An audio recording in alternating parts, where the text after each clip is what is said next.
Oh yeah, just a quick roundup on some mental health thoughts. Self-awareness. Now, you have to be aware of how you're feeling with your own mental health, and this can really help you when it comes to stopping yourself falling back down into that deep dark world of depression, problems, creating your own problems. You should just monitor your own well-being, your own thoughts, and just consider what you can do to improve your mood. No matter what you're going through, there's going to be times that are going to be very stressful and trying. I've just gone through a long period where I've had my mother in hospital. I've had a lot of work being done on the house where I've had to stay in and deal with builders. I've had family arguments. I had a couple of family weddings as well, all within sort of a month, 6 weeks, and that period of time started to become very stressful for myself, and I had to a couple of times take myself away from it, a bit of me time, and do something that makes me feel a bit better. And now we've come through the other side of it. You're seeing a few more of these videos appearing because now I'm getting a part of the house back because the builders have gone, and I'm just feeling more motivated to move things forward. There was a point where I was beginning to wonder if I was holding it together, and I almost felt like falling back into some old habits.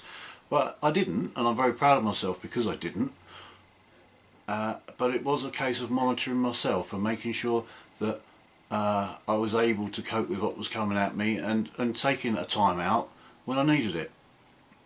And those time outs become very valuable to me, be it just going out and doing something I want to do, listening to some of my music or whatever. But anytime we got a little bit of spare time during that stressful period, there had to be a certain amount of time for what I needed, just to maintain it. Now I'm back on a more even keel, and I don't need to be so strict in having me time.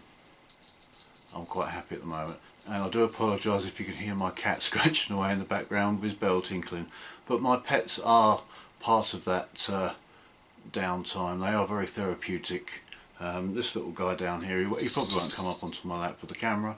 He's not very sociable, but when he is, he's the cutest cat around. But yeah, no, he's just walking off now. Absolute disgust. But never mind. Yeah, and while we have the very good weather, that too can be stressful. Some people don't like it to be too hot. It's not so bad today. We had a downpour earlier, but while it has been very, very hot, I found it very difficult to sleep, which also becomes stressful, and these things sort of begin to impact on you when you add them to other things. Once again, if you can find yourself half an hour to have a little nap, or just put the fan on in your room to keep yourself cooler at night, you've got to look after yourself before things get too bad. Obviously people around you should be keeping an eye on you, but sometimes there's not people around you, or sometimes you just don't let people know, and by the time they do work it out, it can be too late. Well, let's not let things get that bad. Be self-aware, know what to do when you start to slide back down the slippery slope. You know who to talk to, who to turn to, what to do for your own mental health. Be self-aware. Good luck.